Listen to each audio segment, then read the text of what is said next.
Hey everyone, welcome to another video. Today we're going to talk about issue number 1 of Exceptional X-Men, written by Eve Ewing, but before we dive into the story, I want to ask you a favor. If you enjoyed this video, please leave a like and a comment to help the channel grow. Home has meant a lot of things to Katie over the years, and Deerfield is where she grew up. Charles's school for the gifted youngsters, Krakoa, and even the helm of a pirate ship was also places she stayed. One could say Katie is pretty adaptable, that she could make a home wherever she goes. But that's more or less because one location was never her home, but rather the people she loved held that title. Ever since she was a scrawny little kid, the X-Men were her home. And now, she is kind of drifting along. But she barely had time to think about it, even if she wanted to, because Katie had been keeping herself extremely busy. Because following the fall of X, Katie wanted to put as much distance between her and the rest of the X-Men as possible. This is what brings us to her new job as a bartender working through the worst time of the day, bottomless brunch. So with all heck breaking loose, Katie kept up a bone-breaking pace serving everyone before her.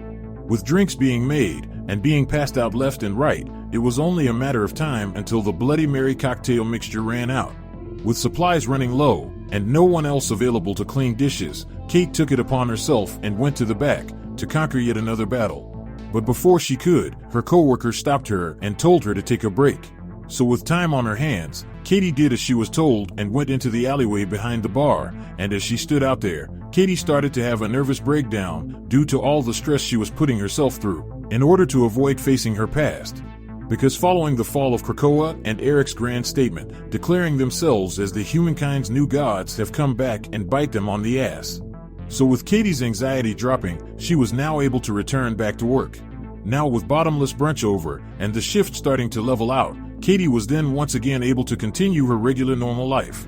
And as she was making her drink for 2 customers, she couldn't help but to overhear their conversation. And during this conversation, the 2 men were talking about how they weren't afraid of the mutant race as a whole, but instead, they were afraid of a few quote-unquote crazy ones that could eradicate them all. Now in this customer's eyes, that was enough to make all mutants dangerous. And once again, Magneto's little god statement was one of the comments they brought up to justify their point. And just to drive their point home, the customer went on to say it's not the major ones that scare him, because the government has them handled. To him, the ones he worries about are the quote-unquote everyday weirdos. With that established, Katie went on narrating how most mutants aren't X-Men, but rather they're just regular people trying to survive. And as for Katie herself, she would rather live among people who hate her than among the shattered remains of the life she knew. Now maybe that makes her a coward, but it hurts her too much. So with her shift done, Katie went home and opened her apartment door just to have a little dog welcome her home. After that brief moment of happiness, Katie collapsed onto a couch as her roommate went on to play with the dog. Now her roommate is a childhood friend from her middle school days, and currently, at this moment, she is trying to get an overworked Katie to go with her to the movies. But given Katie's current disposition, she wanted nothing more to do than scroll through the TV.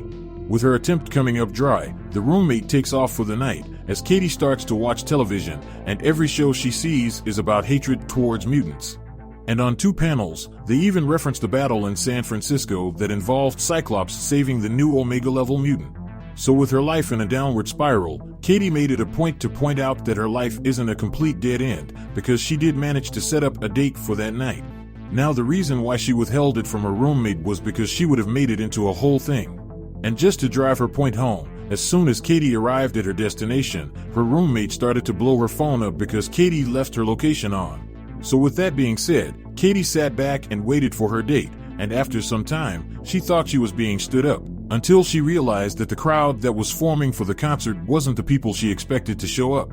And at that moment was when it hit her, because the date she was waiting for did not stand her up, because the concert she was supposed to go to was on a different day. So as Katie stood in a line of young adults dressed in bright colors, she looked extremely out of place. But at this point in her night, Katie was like whatever, because she was determined to have a good time. So as she started to walk, Katie noticed something going down at the front of the line, something she noticed that was all too familiar to her, for the person who was checking people at the door denied a young girl entirely. So with a conflict brewing, the doorman kept pushing the subject and allowed her friends to enter, but not the person in question. So with all the ingredients in place, and stress at an all-time high, all it took was a single push to set everything off. Because on the next page, we see the young girl undergoing a mutant transformation. And with superhuman strength, the young child pushed the security guard back and sent him flying. So with chaos breaking loose, Katie immediately started to walk the other way because her days of jumping into fights were over. So just as Katie started to cross the street, she heard a bang ring out as the guard opened fire. So with shots fired, Katie attempted to rush back as the crowd started to break out into panic. So with the girl afraid on the floor, the security guard took aim at the child and was moments away from sealing the deal when Katie jumped into action and phased the bullet through the girl. With the chase on, Katie led the child through the crowds within the concert, and as they ran, other guards were tracking their movements. So with nowhere to hide, Katie decided to phase them through yet another wall, but this one put them in the worst place possible, the control room. So with police and security guards everywhere, they quickly pulled their weapons and once again were about to pull their triggers, but Katie was just too skillful and managed to avoid all their attempts. And with another well-placed phase, the two women found themselves in an alleyway. And just to cover themselves, they also went through a deli and a library until they came upon a car, which they took with no questions asked. And the first thing Katie did upon buckling up was hand the young girl her driving license as collateral. So with insurances in place, the child couldn't help but to break down. And after a brief conversation, and the child feeling a little better, Katie took off and started to drive her home. Following that, the child walked by her grandma, and instantly her grandmother knew something was up, and told her grandchild that people will always say and do terrible things to people who aren't like them. So all she could do now moving forward is just give them hell. So with the night coming to a conclusion, Kate went to sleep asking herself what was it all for, because everything they did, everything they lost, was for a kid to deal with the same old garbage. Because despite all the mutants' attempts to move forward, a child was just about to get shot because she wanted to go to a concert. So as Kate started to question what she was doing with her life, she woke up the next morning and was moments away from leaving her apartment to start another stressful day, when she noticed a colorful package on the table. And upon opening it, she noticed it was a thank you package from the child from the night before. Now this act of kindness and appreciation brought a tear to her eyes and gave her the motivation she needed to tackle the day. So with a little spark of hope in Kate's eyes, the issue came to an end. Or at least that was what they wanted us to believe, because on the next page, we see a luxury hotel full of all the best things in life, as we see Emma Frost lying by a window putting psychic feelers out into the world.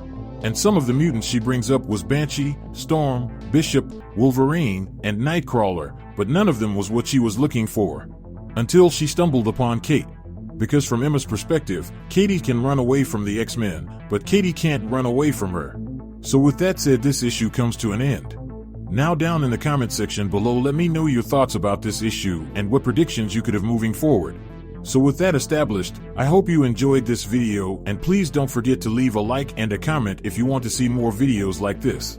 Thank you for watching, and I'll see you in the next video.